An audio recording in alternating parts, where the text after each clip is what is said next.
শুভ শারদিয়া। জিও হাসো বলে নাচে আনন্দে মন খুলে আজকের ব্লগটা শুরু করছি। এটা আমার কাটানো অস্ট্রেলিয়ার দ্বিতীয়বারের দুর্গাপুজো। অস্ট্রেলিয়ায় নিয়ে আমার আসা মেলবোর্ন শহরই 3 বার, যেখানে 2017 সালে আমি যাওয়ার 1 থেকে 2 সপ্তাহের মধ্যে দুর্গাপুজো পেয়েছিলাম কলকাতায় ফিরে, মানে বর্ধমানে কাটিয়েছিলাম। তারপরে 2022 আমি প্রথম মেলবোর্নের প্রবাসে দুর্গাপুজো কাটাই, আর এই বছর আমার দ্বিতীয় প্রবাসে দুর্গাপুজো 2025 সালে। তো সকালবেলায় আমি রেডি হয়ে যাই স্নান করে। এটা এবছরের তৃতীয় অ্যাকচুয়ালি কাটানো দুর্গাপুজো দিনটা হিসেবে। আজকে ছিল বিজয়া দশমী সেলিব্রেশন মেলবা, যেটা উইন্ডামেলে হচ্ছিল, মেলবোর্ন বেঙ্গলি অ্যাসোসিয়েশনের। তো আমরা তার আগের সপ্তাহে শ্রী শক্তিতে গেছিলাম, যেখানে সেদিন ছিল ষষ্ঠী সপ্তমী অষ্টমী। তারপরে আগের শনিবার গেছিলাম উমাতে, সেখানে ছিল ষষ্ঠী সপ্তমী অষ্টমী। আর আজকে মেলবাতে ছিল বিজয়া দশমী। আমরা স্টেশন থেকে নেমে চলে গেছিলাম অতনুর বাড়ি। তারপরে আমরা প্রত্যেকে মিলে একটু অনেকক্ষণ গল্প গুজব করার পর এবার আমরা যাচ্ছিলাম মেলবার যে পুজো মণ্ডপ, সেখানে সিঁদুর খেলা আছে, বিজয়া সম্মেলনীর মতো। আমরা এখানে আজকে অতনুর বাড়িতে পটলাক টাইপের হবে, মানে সবাই নিজেদের বাড়ি থেকে একটা করে আইটেম বানিয়ে নিয়ে এসছে, সবাই মিলে খাবো। কেউ কারো বাড়িতে ওই দিন রান্না করলে না, কিন্তু সবাই মিলে একসাথে খাওয়া হবে। তাহলে সেজন্য আমরা কি করলাম, অতনুর বাড়ি থেকে বেরিয়ে মেলবার যে ভেন্যুটার দিকে যাচ্ছিলাম, তা করতে করতে কৌশিকদা চলে এলো। একটা করে ট্রিপ দিচ্ছিল আমাদেরকে পৌঁছে দেওয়ার জন্য। মেয়ে বলে একটু তো অ্যাডভান্টেজ আমরা প্রত্যেকেই পাই, কেননা শাড়ি পরে আছি অতটা হেঁটে হেঁটে, তার মধ্যে আবার হিল তোলা জুতো মানুষের থাকে, এমনি জুতো পরে হোঁচট খায়। তো ওই জন্য কৌশিকদা আমাদের দুঃখ দেখে, যে এরা শাড়ি পরে এমনিই চলে না, হাঁটতে পারবে না বলে, আমাদেরকে 2-3টে ট্রিপ করে প্রত্যেককে, আগে বাচ্চা তারপরে এক ট্রিপ করে সবাইকে ভেন্যুতে পৌঁছে দিল। তো বাকিদের মধ্যে কুন্তলদা, যেহেতু ওখানে সোসাইটির যে মেলবা যে প্রোগ্রাম পুজো কমিটিটা, সেখানের একজন মেম্বার, তাই জন্য কুন্তলদা সকালে এসেছিলো, আবার রাতেও আসবে বলেছিল। তো এই হলো মেলবার মা দুর্গা। আজকে বিজয়া দশমী। যখন আমরা পৌঁছালাম তার আগে অলরেডি সিঁদুর খেলা আরম্ভ হয়ে গেছিলো, এবং মাকে বরণ করা, অনেকে আবার ধুনুচি নিয়ে নাচছিল যারা ওদের পুজো কমিটি। এবং দেখো পুজো কমিটি সবাই মোটামুটি একই কালারের, লাল সাদার মধ্যে প্রিন্টেডটাও একই রকম পড়েছিল। এরকম আমরা শ্রী শক্তিতেও দেখেছিলাম যে যতজন ওরা কমিটি মেম্বার আছে মেয়েরা, তারা একই রকমের শাড়ি পরেছিল। তো এখানেও আমরা সবাই মোটামুটি লাল সাদার ওপর, বা বাঙালি শাড়ির যে কালারটা লাল রিলেটেড কালার, সেরকমই মোটামুটি সবাই পরেছি। এবং আমি প্রথমে নর্মাল সামনে দিয়ে শাড়ি পরেছিলাম, তারপরে সবাইকে দেখে আমিও ওখানে গিয়ে অতনুর বাড়িতে 8 পৌড়ে করে পরি। কিন্তু আমি নাকের নথ, কোমর বন্ধনী এগুলো আমি আমার রুমেই ফেলে যাই, কারণ আমি দেখলাম যখন সকালে যে 8 পৌড়ে করে পরিনি, ওগুলো আমার সকালে প্লেন শাড়ির সাথে পড়লে যাবে না। তারপরে ওখানে কি রিমি, অঙ্কিতা, ওরা বাকিদের সবাইকে, আর সুস্মিতা মানে আমাদের প্রিয়া, সবার জন্য সবাই আমরা মোটামুটি 8 পৌড়ে করে পড়লাম, মানে আমি আর রিয়া স্পেশালি। তো জানোই এখানে আমাদের ফ্যামিলি বলতে অফিস কলিগরাই ফ্যামিলি, ওদের সাথেই টাইম স্পেন্ড করা, এবং ওরাই আমাদের এখানে এক্সটেন্ডেড ফ্যামিলি। হয়তো কলকাতা গিয়ে হ্যালো হাই বাই বাই সময় অবস্থা পরিস্থিতিতে এত কন্ট্যাক্ট থাকবে না, কিন্তু এখানে ফ্যামিলি ওরাই। তো সমস্ত কিছু করার পর আমরা চোখের সামনে এত বছর ধরে দেখে এসেছি মা দুর্গাকে বিদেশে পুজোর পর বিসর্জন দেওয়া হয় না, যেহেতু দেশ থেকে প্রতি বছর মা দুর্গার প্রতিমা আনা সম্ভব নয়, পার্টিকুলার 5 বছর কি 10 বছর পর সেরকম আনা হয়।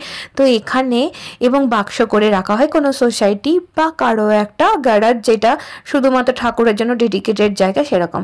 তো দেখো তোমাদেরকেও দেখায়, এইরকম বক্সে করে মাকে রাখা হলো। আমি তো রিলস বানাতে বানাতে একটা ঠাকুমাকে ধাক্কা মেরে দিয়েছি, তারপরে তাকে প্রণাম করলাম। আমি তাকে বললাম যে আমি পা পুরো ছুলাম না আপনার, কেননা আমার হাতে ঠাকুরের ডালা আছে, কিন্তু আপনি আমার গুরুজন বিজয়া দশমী, আপনাকে একটু উপরে টাচ করে প্রণাম করলাম। তো বললো না না ঠিক আছে ঠিক আছে। তারপরে আমরা মেতে উঠলাম ঢাকের তালে, কোমর দোলের, এবং সত্যিকার ঢাক যে বাজাচ্ছে দেখতেই পাচ্ছ, ভিতরে একজন বসে আছে, গানও বাজছিল, তবে উনি ঢাক নিজে বাজাচ্ছিলেন। প্রত্যেকে আমরা তালে তালে নেচে উঠলাম মন খুলে।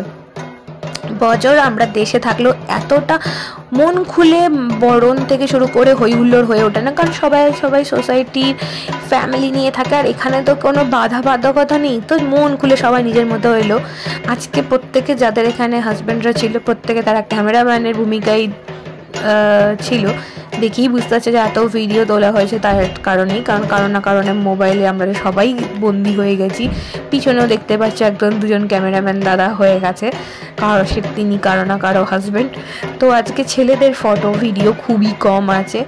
তো আমি লাস্টে এই দেখো দেখতে পাচ্ছি, ওই দেখো অতনু, ওই দেখো অরূপ, ওই আমাদের আজকে সমস্ত তাদের বউরা কিন্তু ভিতরের গোলের মধ্যেই রয়েছে।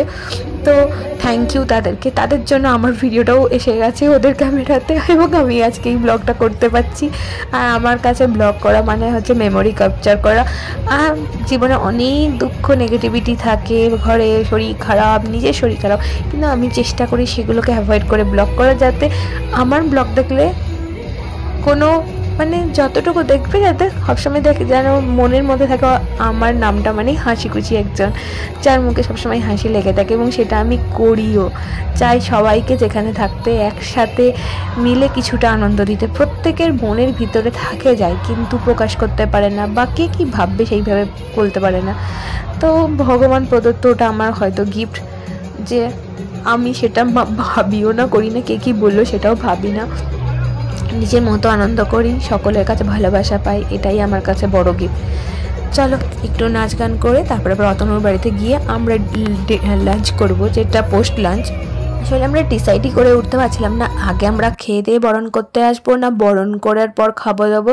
সবাই বললাম আমরা যে মেয়েরা অ্যাটলিস্ট বরণ করে খাওয়া দাওয়া করবো, নাহলে আবার স্নান করতে হবে, জামা কাপড় কাচা পড়তে হবে, যারা আমরা দূর থেকে আসি। তারপর বাড়িতে ভিডিও কলে একটু কথাবার্তা বললাম। তারপরে এই যে আবার কৌশিকদাকে ফোন করে আমাদের এক ট্রিপ করে যাচ্ছি ফেরত। আমরা এই যে দুজনেরই হচ্ছে ওরা ইউটিউবে ওদের পেজ আছে, সরি ফেসবুক পেজ আর ইউটিউব চ্যানেল আছে, ঘরে ফেরার গান, আর একটা হচ্ছে অস্ট্রেলিয়ার গল্প ওই অঙ্কিতা। তো তোমরা দেখো, ওরা ডেলি মোটামুটি ব্লগ দেয়, আর অঙ্কিতার ব্লগ উইকলি বেসিসে বা একটা সার্টেন টাইম পর ও দেয়। তো ঘরে ফেরার গান যে পেজটা আছে তারা ও মানে পুরো অস্ট্রেলিয়ার ডেইলি লাইফ, ডেইলি ইনফরমেশন টাইপের ব্লগ দেয়। ওয়ান কাইন্ড অফ প্রবাসী ঘরকন্যার ছোটো ভার্সন বলতে পারো, যেখানে প্রচুর ইনফরমেশন থাকে, তোমরা দেখবে ভালো লাগবে। ছোট করে দেয় যাতে মানুষ দেখতেও ভালোবাসে আর বিদেশের কালচারের সাথে ইয়ে হয়। এখানে অনেকে অনেক রকম আইটেম এনেছিল, চিকেন, মাটন, চিংড়ি মাছের মালাইকারি, চাটনি, মিষ্টি, ডিমের পায়েস, ডাল, আলু ভাজা, ভাত, পোলাও, আর একটা কিছু বাদ গেল। কি বাদ গেল বলো তো?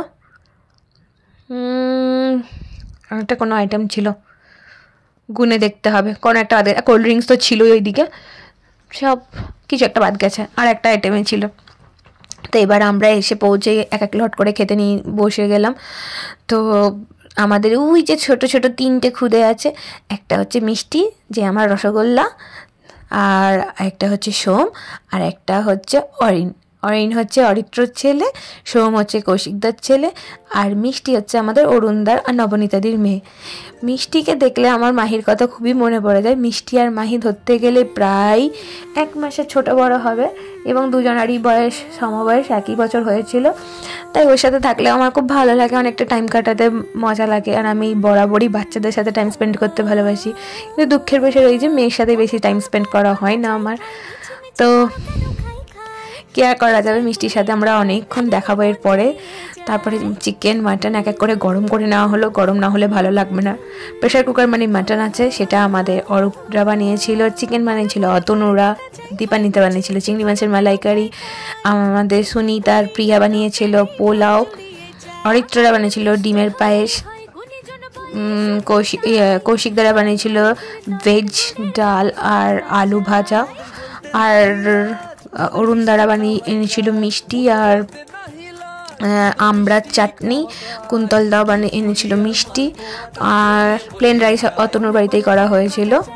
তো অতনুর বাড়িতেই আমরা বেস করে এসেছিলাম, কারণ আমরা ফার্স্ট টাইমই সবাই অতনুর বাড়ি দেখলাম। ওর বাড়িটাকে আমি হাজারদুয়ারি বলেছি, কারণ দেখতেই পাচ্ছ চারদিকে শুধু দরজাই আমি দেখতে পাচ্ছি, মানে শুধু দরজার হ্যান্ডেলের মতো সব দিকে, মানে এত মানে মানুষ হচ্ছে 2টি, আর দুজনেই হচ্ছে শান্ত প্রকৃতি, লাফাঝাপা মানুষও নয়, মানে অতনুও শান্ত, ওর বউ তো মানে আমাদের রিয়া তো আরও শান্ত, মানে মুখ দিয়ে সাত চলে রা চলে না। আর ওদের হচ্ছে 4 BHK বাড়ি, এত বড় বাড়ি ফুটবল খেলার মতো, মানে লোক এসেও মানে বিদেশে তো আর লোক বাড়ি বেশি আসে না, তো ভাবো এত বড় বাড়িতে মানে 2টি মানুষ থাকে, তার মধ্যে ব্যাগ গিয়ার, তার মধ্যে সেখানে এই পরিষ্কার করো ওই পরিষ্কার, মানে কত কাজ বলো তো ঘরটার পিছনে। কিন্তু এখানে কিছু করার নেই, এখানে ঘরের স্ট্রাকচার একই রকম, যে 2টো ফ্যামিলি থাকবে সেরকমও হয় না, কারণ মেন এন্ট্রান্স একই। তো এইভাবে খুব মজা, হই হুল্লোড়, আড্ডা, বিজয় সম্মেলনী সব করা হলো। আর কি হলো জানো তো, এতগুলো মানুষ একসাথে একই টপিকে কথা বলা যাবে না। এই যে আমি তোমাদের তখন বললাম আমি আর আমাদের রসগোল্লা, মানে আমি ওকে বলেছি রসগোল্লা রসগোল্লা, কত খুশি হয়, আর সবসময় হাসি খুশি। আমি ওর সাথে যখনই দেখা হয় তখনই অনেক গল্প মজা হই হুল্লোড় করি, আর ওকে সবাই খুব চটকায়, সব মিষ্টি আর হাসি খুশি, মানে যাব না এরকম নয়। আর সারা দিনের পর প্রাপ্তি হলো সবাই মিলে এই ফটোটা বিজয় সম্মেলনী। আজকে তো আগেই বলেছি ক্যামেরার ওপারে ছিল সমস্ত, আজকে যতজন ছেলেরা ছিল সবাই। আর এই হচ্ছে লাস্ট বেরোবার আগে সবাই মিলে, যতজন মিলে আমরা আজকে, এর প্রত্যেকে কিন্তু আজকে বাঙালিরা ছিলাম, সেই জন্য পুরো ননভেজি আইটেম বেশি ছিল। আর যেহেতু ভেজ, যারা ভেজ খায় তাদের চলছিল নবরাত্রি, তো তারা বাইরে ননভেজ খাবে না, ভগবানের ভোগ প্রসাদ খেতে পারবে, যেহেতু ওটাতে পেঁয়াজ রসুনও থাকে না, প্লাস ওটা ভেজ। বাট যেহেতু আজকে বিজয়ের সামনে ছিল, তাই প্রিয়াংশুরা কেউই আসতে পারেনি, কারণ ওরা নিজেরাই বা আসতে চাইলো না, বললো না তোমাদের সমস্ত ননভেজ। তো হ্যাঁ, ঠাকুর ওরা দেখে এসেছে, আগের দিন এসেছিলো, কিন্তু আজকে আর ওরা কেউ আসেনি। তো আমরা সবাই মিলে এখন টাটা বাই বাই করে বেরিয়ে যাব। ওই যে তখন কৌশিকদা আমাদেরকে ট্রিপ করে করে পৌঁছে দিচ্ছিলো, এবার ছিল কুন্তলদা কৌশিকদা দুজন মিলে আমাদেরকে পৌঁছে দিচ্ছিল, মানে একবার করে ট্রিপেই হয়ে গেছে, যতজন আমরা ফেরার ছিল, বাকিরা সবাই এগিয়ে দিয়ে থাকে, তারা পরে আরামসে যাবে। আর যারা আমরা দূরে বা সিটির দিকে বা আমাদের যেমন ক্লিন রয় এরিয়াতে বাড়ি, আমাদের সবাই বেরিয়ে আসছেন, কারণ আমাদের ট্রেনের টাইমিং একসাথে যেরকম ছিল, মানে এই রুটে ট্রেন জার্নি খুবই সফট, মানে বোঝাই যাবে না ট্রেনে চেপে আছো। তো সবাইকে টাটা বাই বাই, আবার দেখা হবে কালী পুজোতে, এইসব বলে বেরিয়ে এলাম। তো দুর্গাপুজো খুব ভালো কাটলো, আনন্দ করলাম, মজা করলাম, বিদেশে থেকেও বাঙালিয়ানাকে বজায় রেখে শারদীয়া পুরো দিনগুলোকে খুব ভালো কাটালাম। আজকে যখন ব্লগটা আপলোড করছি, আজকে হচ্ছে নবমী, কালকে অ্যাকচুয়ালি বিজয়া দশমী হবে। আর সবাইকে শুভ শারদীয়া শুভেচ্ছা, ভালোবাসা, প্রীতি এবং অন্তরে থেকে কামনা করি সবাই খুব ভালো থেকো, সুস্থ থেকো, আগামী দিনগুলো যেন খুব ভালো কাটুক, আনন্দে কাটুক। Tata bye.